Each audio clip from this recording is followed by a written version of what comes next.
Hello, hello. তো আজকে আমরা এই কয়টা বই হাইলাইট করব। এই কয়টা বইয়ের মধ্যে যেইগুলোতে আমি ডিটেইলড হাইলাইট হবে না, সেইগুলোর মধ্যে হচ্ছে সুফিয়া কামালের কথা। সুফিয়া কামালের কথা যদি আপনার নারীবাদ পড়ছেন বা আপনি নারী হয়ে থাকেন, তাহলে অবশ্যই আমার মনে হয় পড়া উচিত। এবং ওই সময়কার নারীদের মনস্তত্ত্ব এবং ভবিষ্যৎ পরিকল্পনা এবং ওই সময়কার সরকারের সঙ্গে লেখক-লেখিকাদের সম্পর্ক, এইসব বিষয়ে অনেক জ্ঞান আছে। এবং ইনি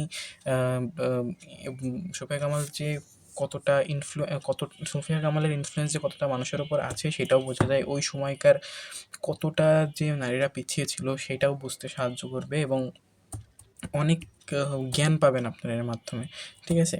আপনি উদ্বুদ্ধ হবেন, লেখার ক্ষেত্রে আপনি উদ্বুদ্ধ হবেন। ঠিক আছে? তো নেক্সট হচ্ছে সোনালী দুঃখ। সোনালী দুঃখ আমি হয়তো আগে রিভিউ দিয়েছি, কিন্তু আম একটা ইনসিডেন্ট হয়তো আমি বলতে পারিনি, যেটা এই লেখায় আমার অনেক গুরুত্বপূর্ণ এবং ভালো লেগেছে। সেটা হচ্ছে, ধরেন একজন নায়িকার নাম হচ্ছে সোনালী, এবং নায়ক হচ্ছে একটা বীর। ঠিক আছে? একজন বীর। এই বীর কি করে, এই সোনালী হচ্ছে এক রাজ্যের হচ্ছে রাজকন্যা। এই সোনালীকে সে জিতে আনে। ঠিক আছে? জিতে আনার পরে আম আ আ তার সে তো আর রাজা না, সে হচ্ছে একটা সেনাপতি টাইপের। ঠিক আছে? এবার ওই জিতে এনে রাজাকেই দেওয়া লাগবে। সেনাপতি তো আর রাখতে পারবে না। তো ওই রাজাকে দিয়ে রাজার সঙ্গে বিয়েও হয়।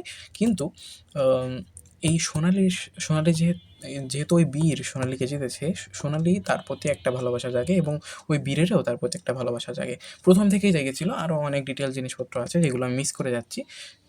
এগুলো আরও মশলা দেয়। কিন্তু মেন যে কথা সেগুলো আমি বলতে চাচ্ছি, সেটা হচ্ছে এরপরে ভালোবাসা জাগে, কিন্তু এই রাজার সঙ্গে থাকাটা, এরা আসলে কেমন একটা যেন ভালো লাগছিল না এদের। ভালোবাসা বাধাপ্রাপ্ত হচ্ছিল। সেজন্য এরা হচ্ছে এই নির্দিষ্ট রাজ্য থেকে ২ জনে মিলে পালিয়ে যায়।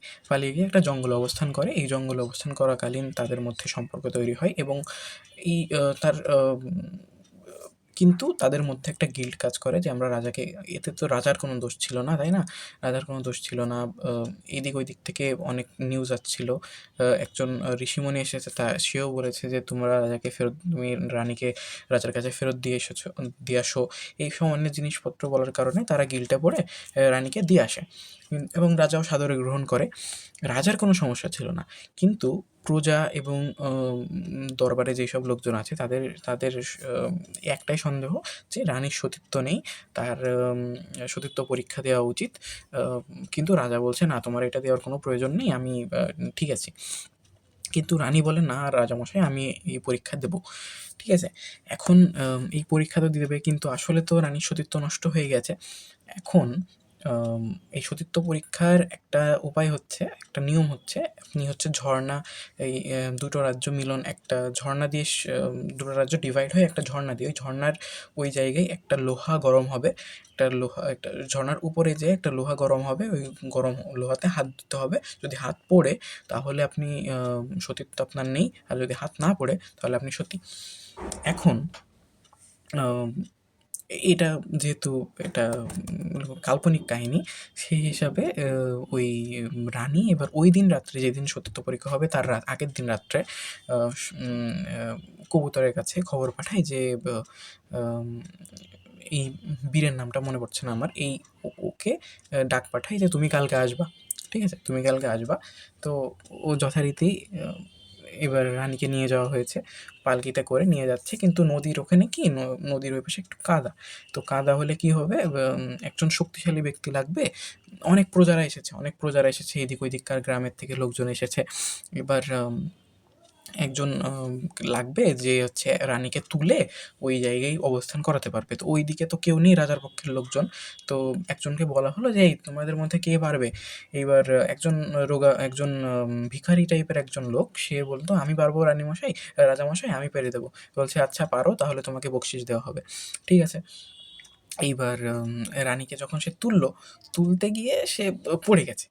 পড়ে গেলে এবার রানী তাকে, ওকে সবাই মারতে গেল। কিন্তু রানী বলল, "এই সমস্যা নেই। তুমি ওকে ওকে ছেড়ে দাও।" সরি, রানী হচ্ছে চেয়ারেই ছিল, কিন্তু ওর গায়ের উপরে পড়ে গেছে আরকি। ঠিক আছে? তো এইবার ওই ওই ওই ইসের সময় এবার চলে গেল। এবার রানী বলল, "ওকে কিছু বলো না, ওর গায়ে শক্তি নেই, এজন্য ও পড়ে গেছে।" ঠিক আছে? এইবার ওখানে গেল।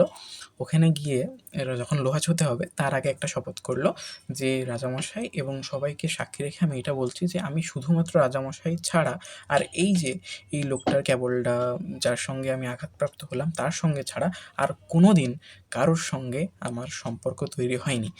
এখন কথা হচ্ছে এই যে নায়কটা, এই নায়কটাই ছিল আম সরি এই ভিখারিটাই ছিল নায়ক। ঠিক আছে? তো সতীত্বও রক্ষা হলো এবং পরবর্তীতে স্টোরি কন্টিনিউ হলো।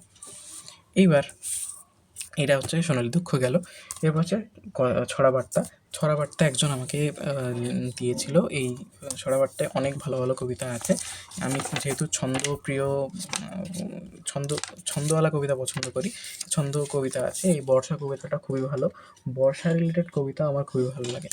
আ এরপরে যদি আমি বলি তাহলে আদর্শ হিন্দু হোটেল আমি পড়েছি। আদর্শ হিন্দু হোটেল আ এখানে বেশি একটা কিছু নেই, কিন্তু এইটা মানে আপনাকে বুঝতে হবে যে একটা লেখক কতটা গুরুত্বপূর্ণ হলে শুধুমাত্র আমাদের মাটিতে পা রেখেছে তাই আমার অনেক খুশি লাগছে। এই কাহিনীটা এটার কাহিনী হচ্ছে আমাদের এলাকার। এতে অনেক লেখা এখানে একটা পেজে লেখা আছে যশোর কালীগঞ্জ থেকে যশোরে যাচ্ছিলেন লেখক। লেখক না মানে যেই ক্যারেক্টার আরকি। বিভূতিভূষণ বন্দ্যোপাধ্যায় যে আমাদের এলাকার কথা জানেন, এইটাই অনেক বড় একটা বিষয়। ঠিক আছে? এখন কালীগঞ্জ যশোর আছে পেজ ৪৫। তো এখানে যে ক্যারেক্টার তাকে ও এখানে একটা কিছু খেতে দেওয়া হচ্ছে, যেটা আমার শুনে অনেক খিদে লাগলো। ওই সময় আমি রাত অনেক দেরি তো, এইজন্য আমার খিদে লেগে গেছিলো। কিন্তু এই যে ঘি দিয়ে চিড়া ভাত, চিড়া ভাজা, নারকেল কোড়া, ২ খানা গরম, গরম বাড়ির তৈরি কচুরি, আ খানিকটা হালুয়া, বড় পেয়ালার ১ পেয়ালা চা। খুব সুন্দর একটা স্ন্যাক্স কিন্তু। আরও অনেক কিছু আছে। আমি এই যে আমরা ছোটোবেলায় পড়েছি, বাগধারা পড়েছি। বাগধারায় কোনো কাজে দিত না, কিন্তু এইসব বই পড়তে গেলে আপনার বাগধারা লাগবে। যেমন ব্যাঙের আধুলি, ব্যাঙের আধুলি মানে একমাত্র সম্বল, এই জিনিসপত্র আমরা বুঝতে। আচ্ছা, নেক্সট অপ্রত্যাশিত আচ্ছা, একটা মানুষ ওয়ার্কাহলিক যে কোন লেভেলে হতে পারে সেইটা এই গল্প দিয়ে পড়তে পারেন। এবং এই গল্প যারা পড়বেন, আদর্শ হিন্দু হোটেল পড়ার আগে আমি একটা ওয়ার্নিং দিতে যাচ্ছি তাদের, তারা যেন ধৈর্যহীন মানুষ কখনোই পড়বেন না। এখানে এই ব্যক্তি খুবই নরম, প্রতিবাদ করতে জানেন না, তার সঙ্গে হাজার অন্যায় হয়ে যাচ্ছে, কিন্তু আমি এগুলো সাপোর্ট করি না।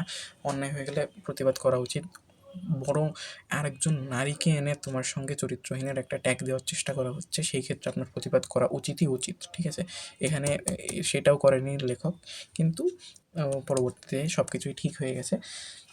আমি এবার এই লোকটা এত ওয়ার্কাহলিক, এই পড়লে বুঝতে পারবেন যে কতটা ওয়ার্কাহলিক একটা মানুষ হতে পারে। অপ্রত্যাশিত কর্মব্যস্ত হোটেল জীবন, আজ কাহারও প্রতি কোনো হিংসা বিদ্বেষ নেই। কাজের মধ্যে ডুবে থাকবে, কারোর প্রতি হিংসা রাখবে না, বিদ্বেষ রাখবে না, এটাই হচ্ছে এর কাজ। নেক্সট, এখানে একটা কথা বলা আছে যে আমরা ব্যবসাদার মানুষ ঠাকুরমশাই, এইটি বুঝি যে চাকরি করে কখনো উন্নতি করতে পারে না। উন্নতি আছে ব্যবসাতে, তা যে কোনো ব্যবসাই হোক না কেন। জানি না এটা সত্যি কি মিথ্যা, হয়তো হতে পারে। এইবার আসবে অভাগীর স্বর্গ। অভাগীর স্বর্গে আমি কোনো পাইনি। হয়তো আমি কাঁদতে ব্যস্ত ছিলাম, কান্নাকাটি হয়েছে মোটামুটি।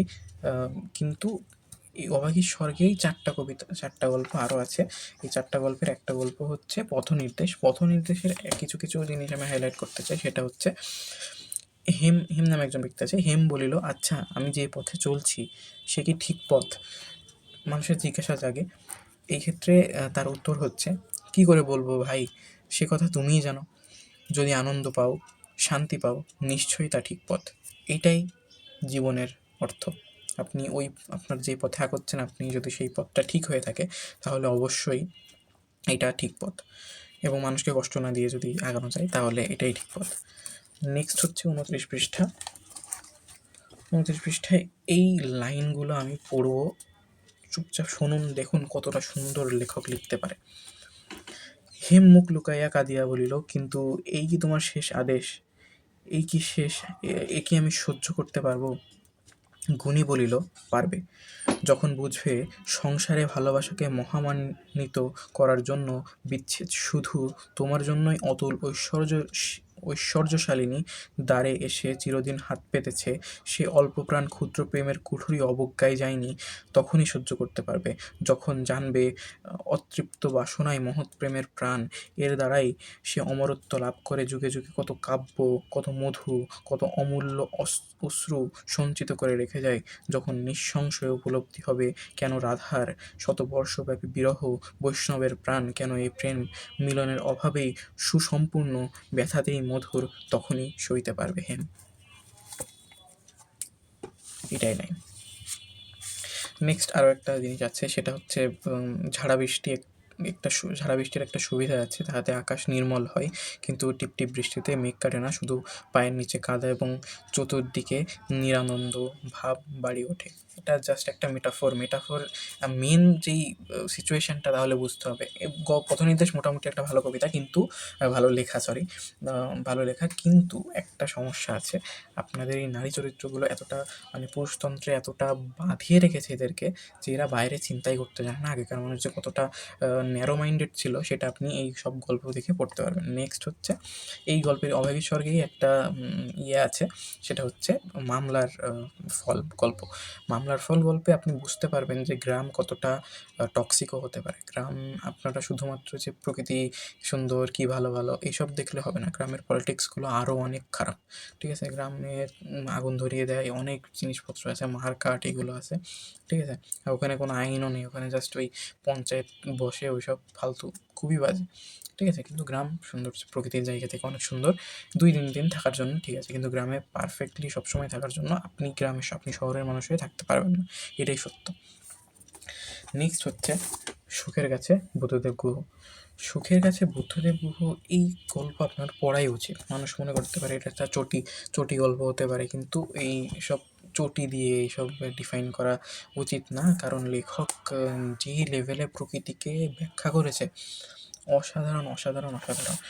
কিছু কিছু জিনিস আমি হাইলাইট করতে চাই। এমন কিছু কিছু জিনিস যে আমরা এখন করতেই ভুলে গেছি, সেইগুলো এখন অনেক সুন্দর লাগে, যেমন বারান্দায় মোড়ায় বসে চা খাওয়া। এগুলো সিম্পল জিনিস, কিন্তু আমরা এখন আর করি না। অনেক অনেক গাছ আমি জানতে পারছি, কত কত কত প্রকৃতির জিনিসপত্র আমরা জানি না, যেমন বিগান ভালিয়া লতা, মেরিপানাম, কত কিছু জিনিস, আরও অনেক অনেক কথা আমি বুঝতে পেরেছি, অনেক নতুন নতুন ভাষা শিখেছি, যেমন বিস্ময় বিমূঢ়, চলচ্চিত্রহীন, তারপরে অনেক বাংলা না শিখে শিখে আমি ইংরেজি অনেক শিখেছি, যেমন by hook or by crook, মানে হচ্ছে যে কোনো উপায়ে আমি এটা হাসিল করে ছাড়বো, এমন কিছু একটা। আচ্ছা, পেজ 17-তে কিছু একটা আছে। পেজ 17 হচ্ছে, আচ্ছা, কাউকে শুধু চোখের দেখা দেখেও যে এত সুখ তা কোনোদিন জানতো না। আশ্চর্য, মহুয়া ভাবলো এখনও কত কিছুই জানে না, বোঝে না, কত রকম অনুভূতি না আছে, অথচ কাল আসার আগ অব্দি দুর্মর ভাবে বিশ্বাস করতো সে নিজেও মোটামুটি সর্বজ্ঞ। আমরা আসলে কিছুই জানি না, অনেক কিছু জিনিস বাকি আছে জানতে। এই জন্য আমি বলি, শুধুমাত্র জ্ঞান আপাতত নেব, জ্ঞান দেওয়ার বয়স আমার এখনও হয়নি, শুধুমাত্র জ্ঞান নিতে রাজি আছি। ঠিক আছে, এই জন্য আমি আমি এটাকে রিভিউ বলি না, কারণ আমি যোগ্য না রিভিউ দেওয়ার। আমি জাস্ট হাইলাইট করি জিনিসগুলো, যেগুলো আমি আমার জায়গা থেকে যেইটুকু বুঝতে পেরেছি। আরও অনেক বেশি বেশি ইয়ে আসে। একজন নারীকে কীভাবে ব্যাখ্যা করা যায়, এটা লেখক এখানে বলেছে, যে এই ক্যারেক্টার খুবই সুন্দরী, কিন্তু এই সুন্দরী নায়িকাটাকে কীভাবে ব্যাখ্যা করেছে সেটা বুঝতে হবে, যে সুরুচির শান্ত স্নিগ্ধ প্রতিমূর্তি, যে নারীর সুলভতার সেই চিরন্তন সান্ত্বনাদাত্রী গাছের নিবিড় নরম নিভৃত ছায়া, এটা হচ্ছে একজন নারীর বৈশিষ্ট্য। কী অসাধারণ! আচ্ছা, আমি এখানে একটা জিনিস আমি পোস্টও করেছিলাম ফেসবুকে, যে একমাত্র শীতকালই হচ্ছে এমন, শীতকাল ছাড়া অন্য সব ঋতুতেই দুপুর 2:30 থেকে 4টে অবধি ভারী ক্লান্ত মন্থর নিস্তব্ধতা যেন প্রকৃতিকে পেয়ে বসে। শীতকাল খুবই বাজে, খুবই বাজে, প্রকৃতিকে নষ্ট করে শীতকাল। এবার আমি নায়কের একটা কথা আমি আপনাদেরকে বলবো, যেটা আপনি বুঝতে পারবেন। এটা খুবই লেজিট মনে হবে যদি আপনি বইটা পড়েন, নাহলে হয়তো না এটা বুঝতে হবে। কিন্তু আমি যে সময় পড়েছিলাম গল্প পড়তে পড়তে, তখন মনে হচ্ছিলো এই লাইনের উপরে আর কোনো কিছু হয় না, ইন্ডাস্ট্রি খতম। যে সুখন, এই নায়কের নাম হচ্ছে সুখন। সুখন হচ্ছে লিখেছে যে প্রমাণ করার কিছুই নেই। ওই যে নায়িকা বলছে, আপনি কী প্রমাণ করার চেষ্টা করছেন?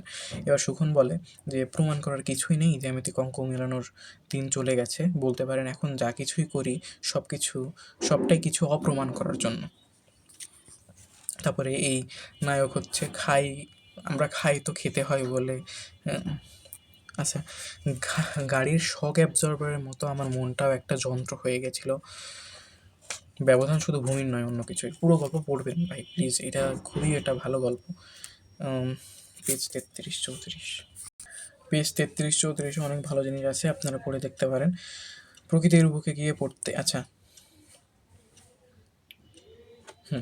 প্রকৃতির বুকে গিয়ে পড়তেই এত বছরের শিক্ষার দম্ভ, রুচির অহংকার, লজ্জা সব কিছু চলে যায়। আপনি প্রকৃতির মাঝে যাবেন, আপনার কোনো কিছু থাকবে না। আপনি শুধু আপনিও থাকবেন না। আপনি জাস্ট প্রকৃতির অংশ হয়ে দাঁড়াবেন। আপনার অহংকার, আপনার রুচি সব কিছু ধ্বংস হয়ে যাবে। এটাই মানুষ চায় এবং এই জন্যই মানুষ প্রকৃতির কাছে বারবার ছুটে যায়। আমরা এই এভোলিউশনারি থিওরিতে ওই হিসেবেই আসলে সত্যি যে আমরা আগে একসময় জঙ্গলে ছিলাম, তো এই জন্য জঙ্গলে গেলে আমাদের একটা নস্টালজিয়া ফিল হয়। এখানে একটা জিনিস আছে যে পুরুষের শেষ এবং একমাত্র গন্তব্য তার চরম চরম চরিতার্থ শুধু নারীতেই। জানি না এটা সত্য কিনা। যাকে কাছে রাখতে চাই, আচ্ছা এটা একটা খুবই ভালো সাইকোলজি যে যাকে কাছে রাখতে চায় কেউ, তাকে দূরে দূরে রাখাই বুঝি তাকে কাছে রাখার একমাত্র উপায়। যত বেশি কাছাকাছি ঘেঁষাঘেঁষি বেশি দিন থাকলে বেশি কাছাকাছি ঘেঁষাঘেঁষি বেশি দিন থাকলে ভালো লাগার ভালোবাসার রঙটা ফিকে হয়ে যায়। সুখী হতে হলে সাধারণ হতে হয়, আত্মসম্মান জ্ঞানহীন লোভী হতে হয়। জোর করে নুন নুন খাইয়ে গুণ গাওয়ার ব্যবস্থা। এই আপাতত, এর চেয়ে বেশি আর কিছু নেই। পরের বইগুলো এখন আমি এই বইটা পড়ছি, এই দুটো বই পড়ছি। আমি মনে করেছিলাম এটা একটা লেখার বই, লেখা, কিন্তু এটা একটা কবিতা। সুকান্ত সমগ্রও এখানে কবিতাই বেশি। এই দুটো বইয়ের রিভিউ খুব শীঘ্রই চলে আসবে। তো বাই বাই।